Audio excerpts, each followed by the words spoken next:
দেখুন, তৃণমূল কংগ্রেস যে পাপটা করেছে সে পাপের ভাগিদারি তাদেরকে এখন হতে হবে, পাপের অভিশাপটা পড়ছে। তো আজকে সেই দিন দেখতে হচ্ছে তৃণমূলকে তাদের সুপ্রিমোর নির্দেশ তারা মানছে না, মানে কি পাপ করেছিল এখন সেটা ফল ভুগতে হচ্ছে। যা সরাবার অলরেডি সরিয়ে নিয়েছে, যেগুলো আটাবার হাঁটিয়ে নিয়েছে, এখন সিআইডি গিয়েও ফাঁকা ময়দান পাবে, ফাঁকা অফিস পাবে, এর থেকে কিছু পাবে না। শুধুমাত্র জনমানুষে এটা দেখানো হবে যে বর্তমান রাজ্য সরকার বিশাল ব্যবস্থা নিচ্ছে, এই করছে সেই করছে, সিবিআই পাঠিয়ে দিয়েছে। এর থেকে বেশি কিছু দেখছি না আমি। সেই কোনো না কোনো জায়গায় একটা টপ লেভেলের সেটিংয়ের গন্ধ পাচ্ছি। ইতিপূর্বে ইডি সিবিআইয়ের হাতে যে সমস্ত মামলা আছে, গরু পাচার, কয়লা পাচার, বালি চুরি, শিক্ষক নিয়োগের দুর্নীতি, একাধিক বিষয়ে, সেই বিষয়ে যদি সদার্থক ভূমিকা নিত তাহলে আজকে আর সিআইডি গিয়েছে এটা ব্রেকিং করতে লাগতো না। তবে যারা ছেড়ে যাচ্ছেন সাধারণ মানুষ কিন্তু আপনাদেরকে ক্ষমা করবে না। বিজেপিকে যেভাবে বকলমে সহযোগিতা করছে দেখছিলাম, বিভিন্ন চ্যালেঞ্জ চালাচ্ছে যে আজকের ডেটে 300-র অধিক বিজেপির এমপি হয়ে যাচ্ছে, মানে বকলমে তাহলে বিজেপিকে যারা সাপোর্ট করছে ধর্মনিরপেক্ষ মানুষের ভোট নিয়ে, সে মুর্শিদাবাদের 3 এমপি থেকে শুরু করে, ঘাটাল থেকে শুরু করে, মথুরাপুর থেকে শুরু করে রাজ্যের বিভিন্ন প্রান্তের ধর্মনিরপেক্ষ ভোট নিয়ে বিজেপিকে আটকানোর জন্য যারা ভোট দিয়েছিল, সেই ভোটে জিতার পরেও যারা বিজেপিকে সহযোগিতা করছে মানুষ কিন্তু ক্ষমা করবে না। এর জবাব গণতান্ত্রিক প্রক্রিয়ায় মানুষ দেবে। সামান্য একটা পঞ্চায়েতের সদস্য বিরোধী হওয়ার জন্য তাকে কাজ না দেওয়া, তারপরে প্রেশার ক্রিয়েট করা, তাকে অফার করা, তখনও যখন সে শুনছে না তাকে মিথ্যা মামলা দিয়ে তাকে তৃণমূলে জয়েন করা, এই ধরনের ঘটনা ঘটেছে। কারণ কালীঘাটের কাকুর ভয়েস টেস্ট এখনও পাবলিশড হলো না। মামলাটা ছিল সেন্ট্রাল এজেন্সির হাতে। তখন কিন্তু শুভেন্দুবাবুর, বর্তমান রাজ্যের মুখ্যমন্ত্রীর, বিগত দিনে তিনি লিডার অপোজিশন ছিলেন, একটাও শব্দ খরচ করতে শুনিনি। সুতরাং এই সিআইডি পার্টি যে বেশ কিছু হয়ে যাবে এটা আমি বিশ্বাস করতে পারছি না। কি হবে? 2-4 দিন ব্রেকিং আসবে, তারপরে চাপা পড়ে যাবে।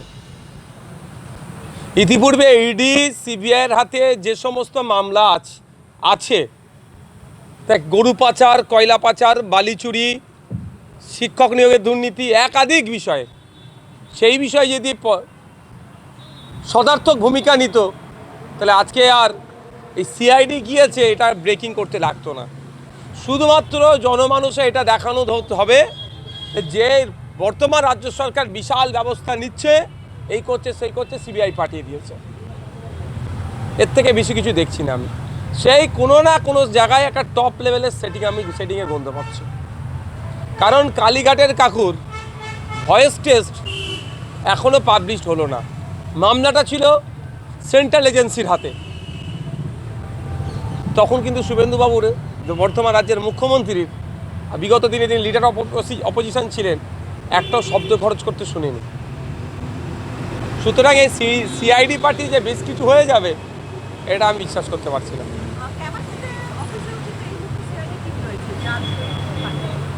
যা সরাবার অলরেডি সরিয়ে নিয়েছে, যেগুলো আটাবার হাঁটিয়ে নিয়েছে, এখন সিআইডি গিয়েও ফাঁকা ময়দান পাবে, ফাঁকা অফিস পাবে, এর থেকে কিছু পাবে না।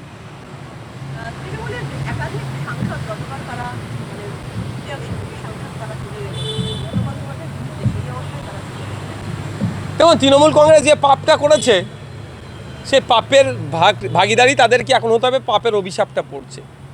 কারণ পঞ্চায়েতের কথা যদি আমি বলি, সামান্য একটা পঞ্চায়েতের সদস্য বিরোধী হওয়ার জন্য তাকে কাজ না দেওয়া, তারপরে প্রেশার ক্রিয়েট করা, তাকে অফার করা, তখনও যখন সে শুনছে না তাকে মিথ্যা মামলা দিয়ে তাকে তৃণমূলে জয়েন করা, এই ধরনের ঘটনা ঘটেছে। সিলদার সে কাউন্সিলরটা তাকে লাস্টে খুন পর্যন্ত করে দিল, কারণ তাকে শাসকে আসতে হবে, তৃণমূলে জয়েন করতে হবে, ঝালদার। তো আজকে সেই দিন দেখতে হচ্ছে তৃণমূলকে তাদের সুপ্রিমোর নির্দেশ তারা মানছে না, মানে কি পাপ করেছিল এখন সেটা ফল ভুগতে হচ্ছে। তবে যারা ছেড়ে যাচ্ছেন সাধারণ মানুষ কিন্তু আপনাদেরকে ক্ষমা করবে না। বিজেপিকে যেভাবে বকলমে সহযোগিতা করছে দেখছিলাম, বিভিন্ন চ্যালেঞ্জ চালাচ্ছে যে আজকের ডেটে 300-র অধিক বিজেপির এমপি হয়ে যাচ্ছে, মানে বকলমে তাহলে বিজেপিকে যারা সাপোর্ট করছে ধর্মনিরপেক্ষ মানুষের ভোট নিয়ে, সে মুর্শিদাবাদের 3 এমপি থেকে শুরু করে, ঘাটাল থেকে শুরু করে, মথুরাপুর থেকে শুরু করে রাজ্যের বিভিন্ন প্রান্তের ধর্মনিরপেক্ষ ভোট নিয়ে বিজেপিকে আটকানোর জন্য যারা ভোট দিয়েছিল, সেই ভোটে জিতার পরেও যারা বিজেপিকে সহযোগিতা করছে, মানুষ কিন্তু ক্ষমা করবে না। এর জবাব গণতান্ত্রিক প্রক্রিয়ায় মানুষই দেবে।